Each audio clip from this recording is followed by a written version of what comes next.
Recording in progress.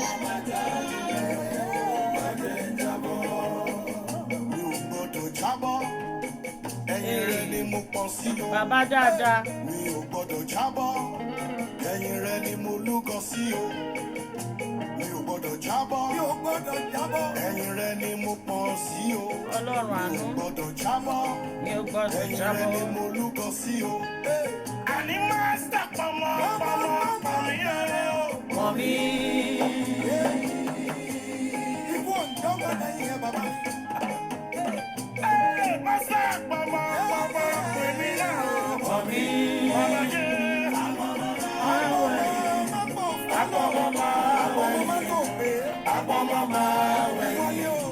Májẹ̀ ń jábọ́. Àpọ̀mọ́ máa lulẹ̀. Àpọ̀mọ́ máa já lulẹ̀. Àpọ̀mọ́ máa já lulẹ̀. Májẹ̀ ń jábọ́. Àṣẹ ti jáde. Mọ̀ mí. Àṣẹ ti jáde. Ẹ mú mi kúrò lórí àpáta. Ẹ gbé mi kúrò nílẹ̀ ńlẹ̀. Ẹ gbé mi lọ sáàfin o. Àní mástà pọ̀mọ́ mi o. Mọ̀ mí. Bàbá yé. Àpọ̀mọ́ máa wẹ̀yìn. Àpọ̀mọ́ máa wẹ̀yìn. Àpọ̀mọ́ máa wẹ̀yìn. Májẹ̀ ń jábọ́. Good evening, everyone. Sorry about the delay. We are back to 40 minutes on Zoom, so we'll be having just 40 minutes tonight, and that's why I had to log out and then log back in. So really sorry about that. Thanks for joining. I'm gonna give you the floor, Doctor, so that we can fly. And by the grace of God, I think we'll be moving to TikTok. Really, it's free. And you can be there for 2 hours, 3 hours talking, without any disturbance, and people can just join in from anywhere over the world and can benefit more. So Dr. Ezinia Maka, you have the floor. We're looking at intentional parenting. As doctor goes, it will be having intervals, maybe after 15 minutes or 10 minutes of talk. We open the floor for anybody who wants to share their experience, life experiences, and we can learn from each other. Is that okay, Doc? Prophetess Latifa, thanks for joining. Apostle John, thanks for joining. And everyone on TikTok, you are muted. All right. Go on, ma. You are muted. Okay. Can you hear me now? Loud and clear. All right. Good evening, everyone. Live here, bringing out your time to join us today. I honor all the men and women of God and all the parents that are here today. My name is Ezine, and I work as a GP here in Stoke. For everyone joining on TikTok, thank you for coming in.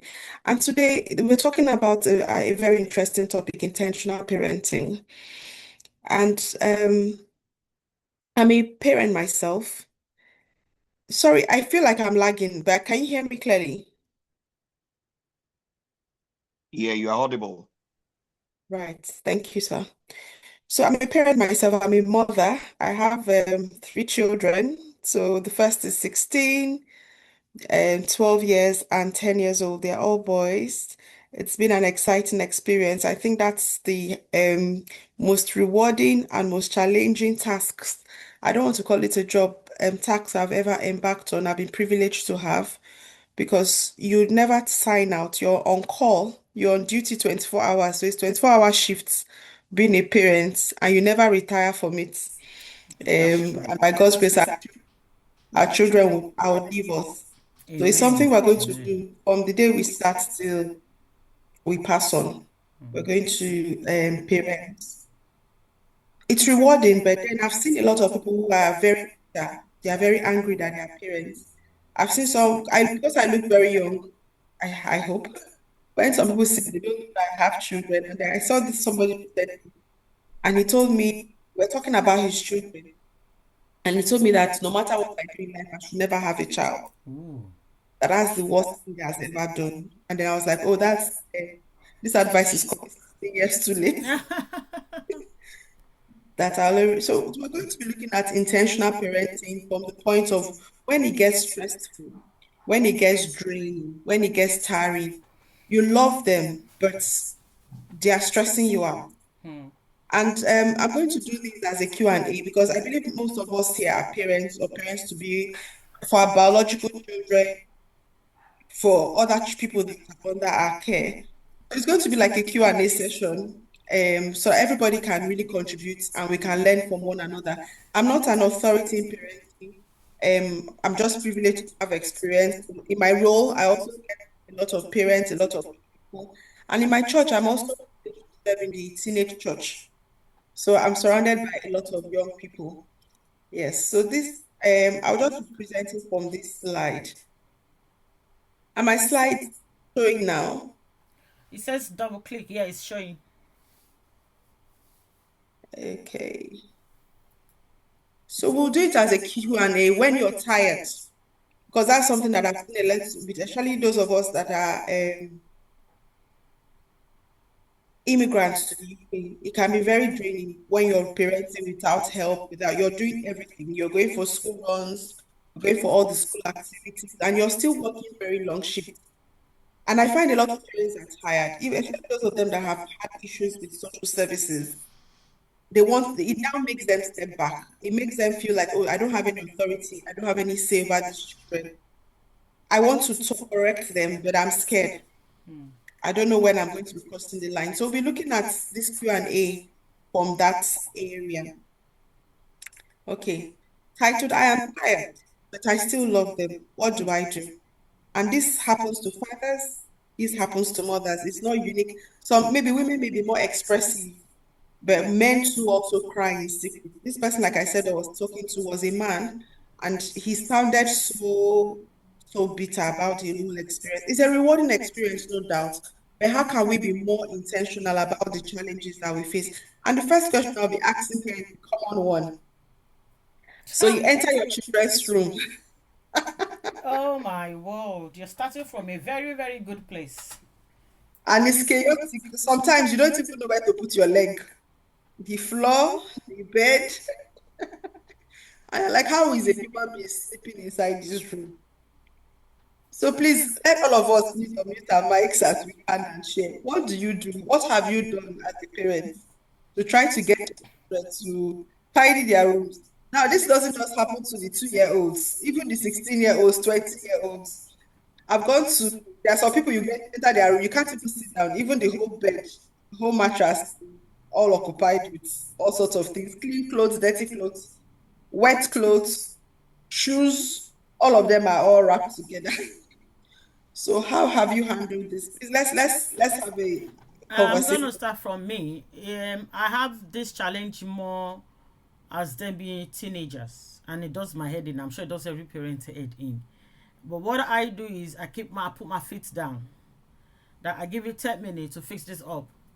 And oh mom, I'm coming. No, you're not coming. 10 minutes, it's done. Or if it's not done, then this is consequence. Or maybe they wanted something from you. You're not getting that until your room is done. And to be honest, sometimes they just get up on their own and do some serious deep cleaning. So I'm like, oh, so you actually can do it, But then, not looking at this picture, I don't think I'll ever get there in Jesus' name. That's looking really, really scary. But the common one is plates. Plates, exactly. So lazy to take the plates down, and you have to keep buying Yes. spoons because they just chuck everything in the bin, which is quite Yeah. frustrating, But we just Yeah. have to keep like, this is not on. Keep repeating, and they get better. Yeah. Anybody else who wants to come up with shares their experience? Come on, we are all parents here. Mother Latifa, Father John, Mother Rosemary, Mother Toyi. How do you do with your teenager and your young ones? You've mentioned the two main ones. I resonate with both. Uh-huh. It's not easy. It's a struggle. So, yeah, I'm not really where it's quiet. I'm on the road. So I'll contribute more later. All right, ma. Thank you, Anybody ma, for else wants joining to me. add to that before we run? Because we don't have so much time. I think, is it okay, doctor? Maybe when we finish the slide, we can jump on TikTok. The truth is, this is all Q&A. So I'll be quick so that in 40 minutes we're All right, done. all right. Right. So your children's room is a mess. How can we be intentional about it? I like what two parents now have said about the patience of it all. I think some of us have an unrealistic expectation of our children. We expect them to go from cute babies. You know how they were coochie coochie when you had them, and then you assume that they would just grow up and know what to do. Unfortunately, it doesn't happen like that. Children come into this world tabula rasa. You can be the tiniest person on earth and have a child that's upside down. Because I've often heard parents say, "Oh, when I was your age, when I was 6 years old, I used to clean the whole house. Now look at you. You are 16, you can't do anything and all that." Being firm about standards you want in your home is good. And then encouraging them to use their own thinking, because you want them to grow up to be intentional. You want them to be able to problem solve, to be able to think their way. I find that sometimes when they enter their rooms and they see it that messed up, they get overwhelmed. So that's why they just leave it, because they don't know, where am I starting from?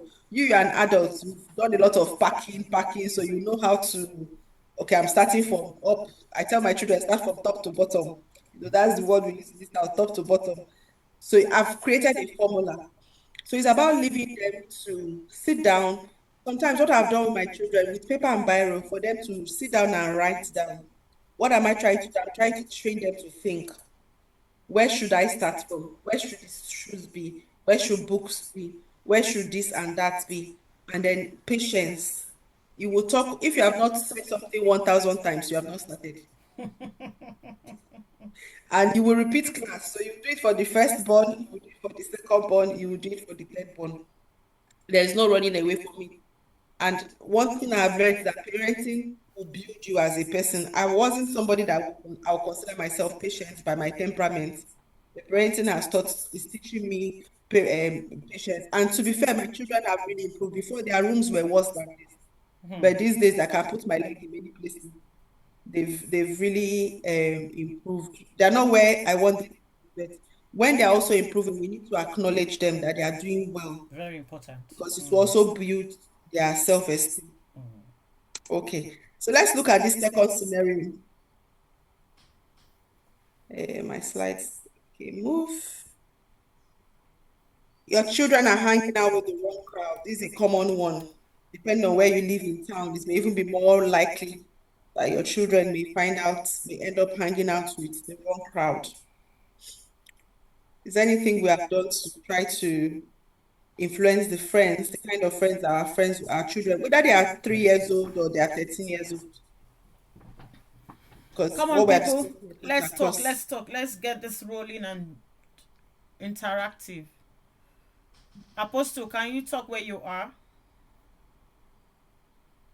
Yes, I can talk. Thank you, sir. What's the question? Your kids are hanging out with the wrong crowd. What would you do? All right. I think let me quickly say something regarding the technicality of the microphone. I think our voices are just reverberating. I don't know why that is.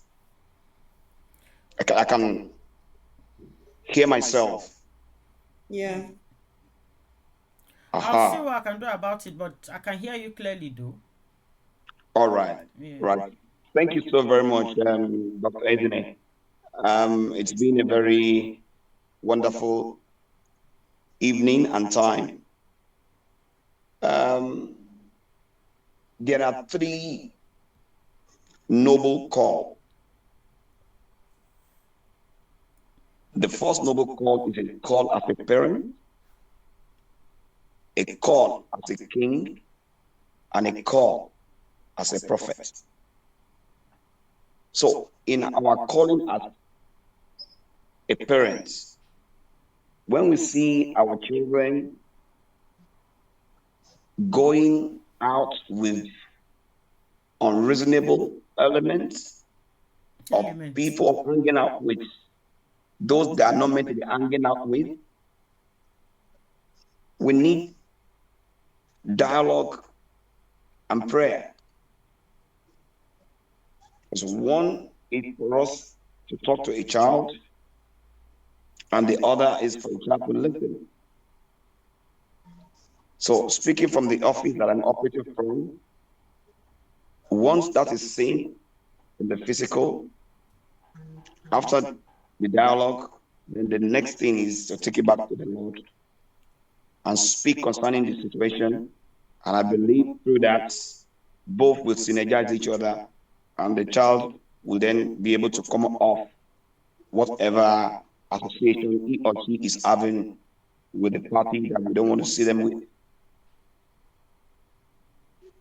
So that's my kind of contribution. Thank Yeah, you. thank you, sir. Yes, it's important. Instructions. And talking from the place of intentionality, there's this quote that has been going around that your friends today are your children's connection tomorrow. So this is the role we as parents have Is to the play, audio better now? especially for those of us. Is the audio better now? It's still vibrating. No, Okay. it's still vibrating. I think there are two devices in the same room at the same time. Just one. One, one should be muted. Is one in my room. But I don't know. All right, go on, Doc. Yes. So let me see if I have this thing on. Let me just check if it's coming from my end. Okay, I have just one on. Okay. So something here is about we as parents being very intentional with our own social circle, right from when the children are young, and choosing the kind of friends and relatives that we even bring around us. So something I saw when I was growing up was that many of the parents had adult friends that had children that were within the same age range as their own children, because you were trying to intentionally ensure that the people that share the same values as yourself, you were bringing their own children and your own children to become friends. We know that the wealthy, they do this a lot to ensure that their children mix with like-minded people. That way, you're already setting the tone for them, because many of us don't, I don't say many of us don't realize it, but we don't realize the gravity of the fact that our children are going to do what they see us do and not what we tell them. Children are like sponges. They are going to copy you and not just listen to you. So if they see that you're not very, or every and anybody is your friend, they are not also going to be very careful when they are making friends. Something I've learned from my own coach, I have a parenting coach. Something I've learned from her as well is setting up your family values and letting your children know in our home, this is what we stand for. And this is why we are living in the days of Gen Zs and Gen Alphas That is and very Gen important. Zetas. They need to know why am I saying they shouldn't hang out with so and so kind of person. And the lining up of friendship is based on values, not ethnicity. Because I've seen some parents make that mistake of, oh, I want my children to just hang out with this kind of people or with this kind of people, and not checking, do they really share the same values? Knowing that Values. family, Nigeria will say, no, that person enter inside house, not just what we are seeing in church or what we are seeing in the workplace, because we know that some people have different characters. Who they are outside and who they are inside are not the same. So we as parents can intentionally influence the kind of friends. I tell my children why different people are in my life. Oh, I know this person because I know this person because they now know already that I choose my friends based on destiny, not just based on ease, not just based on convenience. I don't have friends today that are my friends because of convenience, because you are in my space, so automatically we will talk, or because you are from my village, or because you are from my tribe. That's not how I choose my friends. There has to be some destiny alignment, whether offline or online. Because your children are going to, many of our children pick up our phones, they're going to see the kind of chats, the kind of people you are talking with online. So we have that role to play, and then teaching our children how to create their own, because their friends are going to become their network.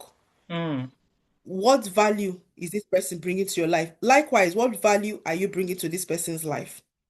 It has to be a symbiotic relationship. What are you learning from this person? And it's important that we sit down and listen. Because the mistake some of us, I've seen some parents make, is that, oh, I saw that your friend vapes, so that person is a bad person. better your son or your daughter has sat down with that person that vapes, and that person that vapes is the one teaching him physics. So we need a little bit of open mind. Because in reality today, I don't say because this my colleague vapes or this my colleague smokes, and I'm not going to talk to you. We now have a relationship, but the relationship is defined in one way or the other. Because once you castigate people like that to your child may now stop sharing things with you. Especially if you have older children, they may regard you as being just judgmental. Ah, you just know this person because you saw her wearing a short skirt, and automatically you are condemning her. You don't know her. So sit down with that your child. You want to bring them close. What do you know about this person? Oh, she's the one teaching you this. She's the one that helped you to fill your form. She's the one that defended you the other day in class when police were attacking you. Oh, she must have a good heart. However, this is what I don't like about her. That way your children too are also learning how not to throw away the baby and the bathwater.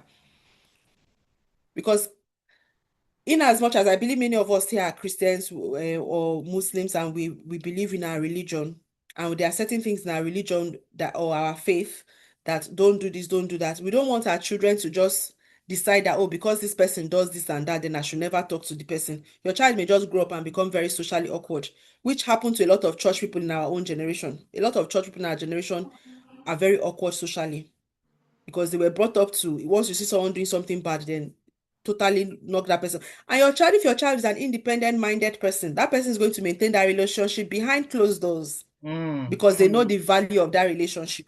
And then because that there's now secrecy involved in that relationship, they will not even now learn that bad thing you do not want them to learn. So bringing your children close, why do you like this person? Your child tells you they are dating somebody. Why are you dating the person? You want to understand their reasoning and see where they are coming from. They need to be seen and heard irrespective of their age. So the next question, the next common dilemma that we parents face, let me go to the next slide, is how do I get my children to like chores? Response. That's a big one, no? Who has won this battle? Please share with us. How Your do you How is your do you get your kids to like chores? incentive? I would say incentive. Okay. For instance, it's straight by barter. Initially, especially the way we are brought up with command and obey. Mm, Go and do this without question asked. And I don't even need to tell you, please. That's the way we were brought up. But in this generation, we put please. Please get me a cup of water. Please do this. Not because we do not have authority, but we are also teaching them to be polite. And exactly. also, because they are our children, doesn't mean they don't deserve to be polite to or to be respected. So sometimes you have to compromise. Okay, I need you to wash my car for £3. If you do the garden, I'll pay you £5. If you get a gardener, you're going to pay the gardener more than that anyway. So Mm, sometimes incentive works. And another way around could be, these are things I've tried different things. Could be, okay, you want bus pass for the week. It's not going to come free. For every week, at least you must wash my car once in a week. Then I do your bus pass.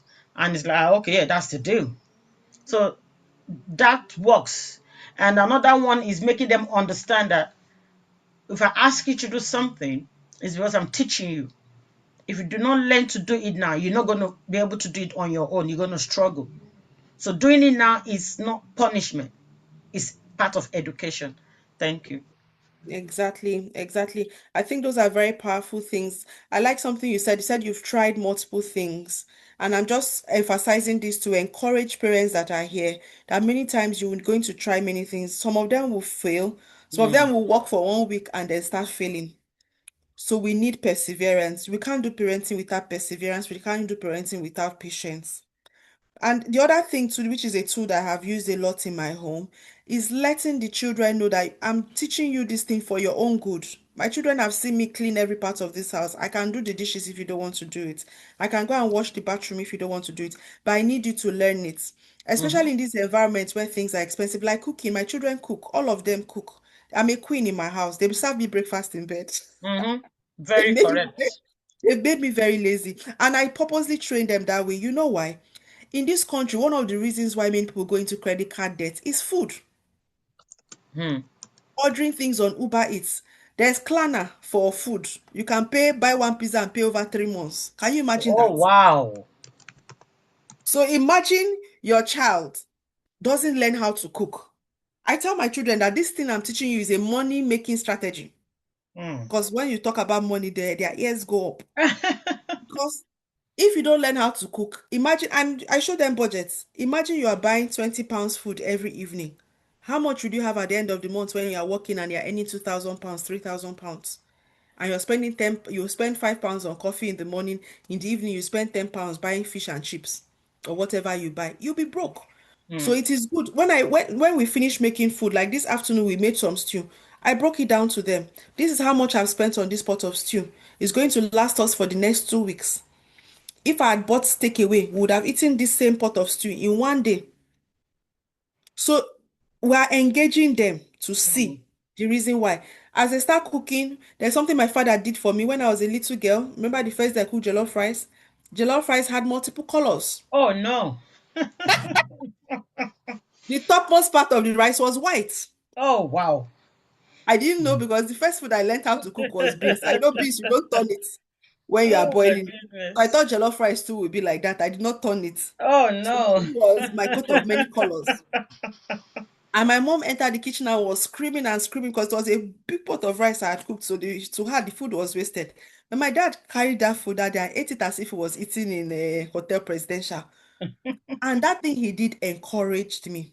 Hmm. It made me not to give up. So today, no matter what my children cook, so long as it is not totally burnt, they burnt boiled egg before.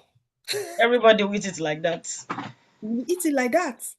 And then I will now call you later and ask you, okay, edit this your food now. Video editing. What will you do differently next time? We will eat it. No matter what you mix inside, I have one of them that likes experiments. He experiment everything. I'll close my eyes and eat it and say, God, this will not purge me in Jesus' name.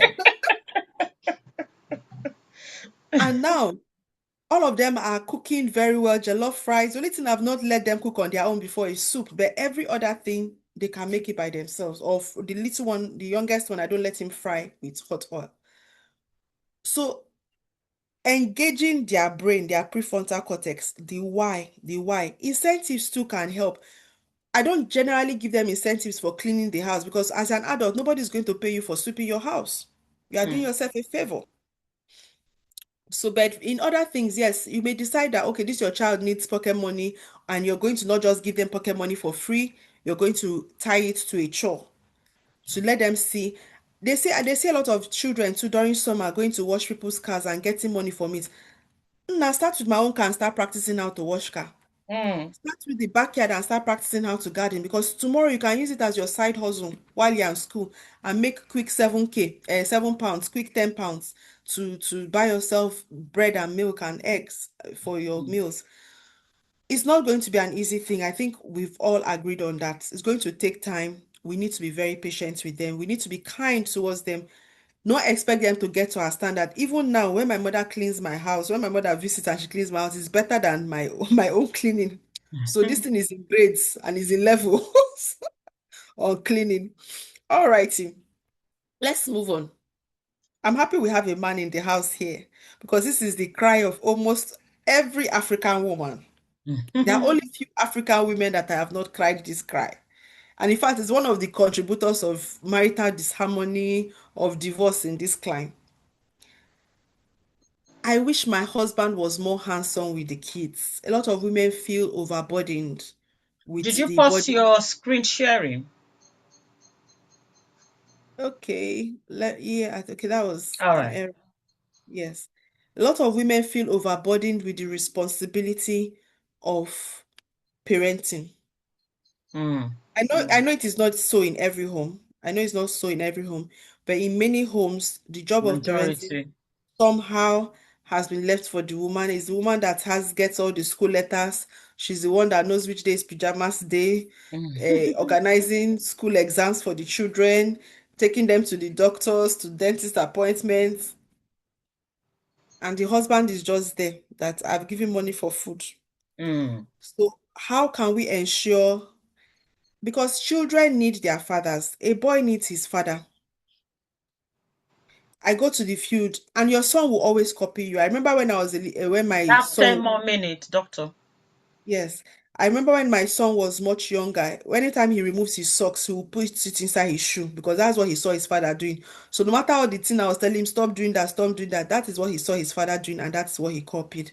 So Mm. I don't know if the man in our midst here will quickly share. This is my penultimate slide on how he has become more hands-on and what he usually tells men. Because I believe men should be advising men. All right. Prophet John. Right. Oh, thank you so very much. It's been a very wonderful time, Dr. Izine. In fact, I didn't really want it to stop. Mm-hmm. I wanted to be going on and on. And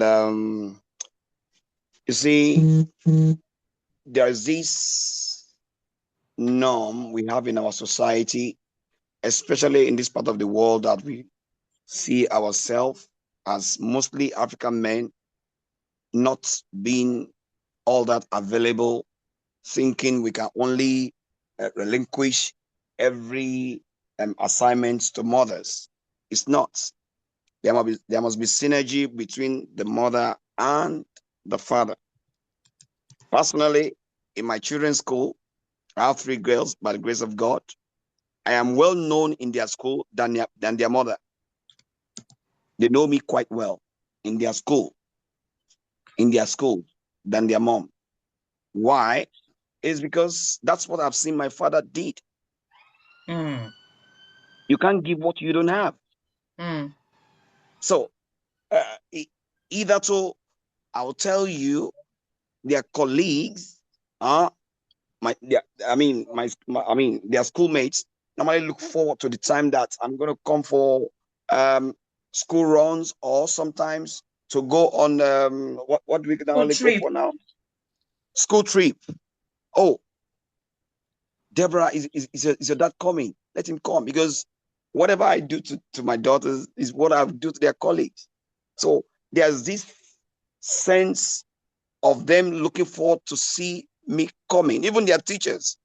So it's a clarion call for we as fathers to see how we can relieve our partners, wives, and the mother of our children, how we can relieve them, because even though you women, you are ambidextrous in nature, but having said that, you get tired easily as compared to women. Exactly.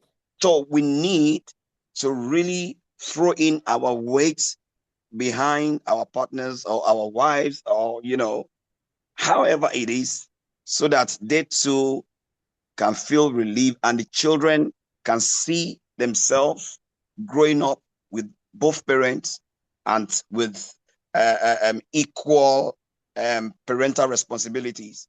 I think with Exactly, that, sir. we have a better society. Thank Yeah. you. Thank you. Yes, it is two to create a baby. It has to be two. The two Mm. contribute Mm. equally, and in raising them, the two have a beautiful role. As Mm. much as many men think that women can multitask, the truth is that women were not designed to multitask. That's why I like what you said, sir. And that's why we get tired easily. And Mm. a lot of men have suffered sexually. I'll say this is an adult Yeah. class. Have Yes. suffered sexually because every night their wife is having headache. Tired. She's Mm. tired. She's exhausted. My husband can look after the children morning to night. His energy is still on top. Give me these children to look after them till 2 o'clock, and I'm exhausted. I'm finished. So for the benefit of the home, and we do know that many men, once their wife is no longer available for them, they go outside. So you are actually helping yourself, let me put it that way, to Mm. ensure that you are involved with the children so that your own needs too can be met. Your wife can now have time for you. Mm. On the other hand, sir, I'm happy you're here, sir. More men need to mentor men because Mm. as a wife, I am advising my husband, he will not listen to me. It will turn to nagging. Mm. But when a man is talking to his fellow man, Makes more then he sense. was going to pay attention. Yes. So men need to mentor, just like what Paul was talking about in the Bible. I think was talking to Timothy. Men need to mentor other men and let them see that, look, your scrotum I'm going to be very plump and plain here. It's not going to shrink in size if you take your children to school. If you bathe your children, it's not going to make, in fact, it's going to make you more of a man, because that your child is now going to trust you and be able to open up to you because he trusts you, or he or Reliable. she trusts you. Yes, let's now look at the last thing we're going to talk about today is how do I ensure my children adopt my faith? And I'll just quickly proceed in this. We Practice live in what you preach. Exactly. We live in a multicultural, multi-religious society. We live in a society where there's increased agnosticism and increased atheism. The Christianity, there's something my God told me when my child was just two, my first child was 2 years old, that I am the first pastor of my child. Mm-hmm. It is the Bible we read at home that the child is going to remember. It is the praise and worship songs we sing at home that my child is going to remember. Muslims take this very seriously. Right from when a child can talk, you see the father takes the child to the mosque, male or female, ensures that the child, if it's a girl, is wearing her hijab and all of that. A lot of us come back from work and say we are tired. But we need to make it sacrosanct in our homes each day. This is our covenant time to read our Bibles. This is our covenant time to pray. The children will learn how to pray from us. I think the summary of this whole conversation is it is what we do that our children will do, not just what we say. And perseverance, intentionality. See, you can sit down. I take out time, holiday, just to sit down to think about my parenting. What's the next step? And I write it down.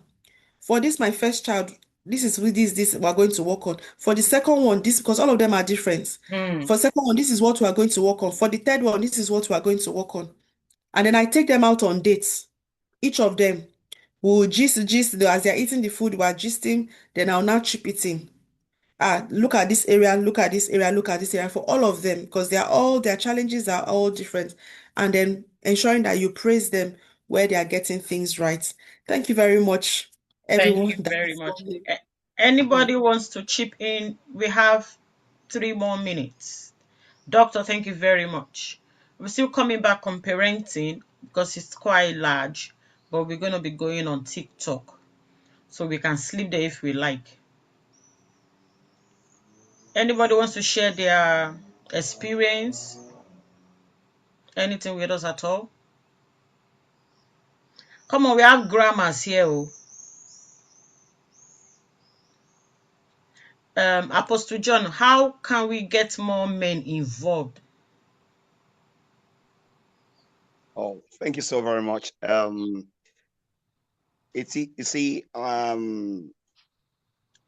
Doctor quoted, or she said about walking in twos. Walking in twos. The Bible says two are better than one because they have a good reward for their labor. Mm. But woe is it unto him that is alone. If he falls, who's going to lift him up?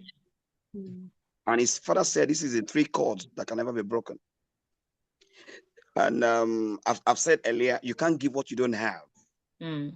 You can't, because the nature of women, the way we are wired is quite different from the way women are wired. But the only way I believe and I know that more men can be, can get involved in how a child or children are brought up is there are some office that a woman even have to cultivate. That is the reason why you need a praying woman. Mm. You need a praying woman. You have to be a mother, and you have to be a priest at the same time in your duty. Because sometimes we get carried away with the idea of I'm the head. Do you understand what I'm trying to say? So in that is where we need the office of a mother or a wife, whereby you need to pray your man to be who you want him to be by God's grace. So for more men to come into the same table with mothers and do even more than mothers, then the woman have a role to play. Because no matter what the rigidity of a man's heart is, we still have soft spots. We have what we need in a Thank you woman very or much, a Apostle. mother.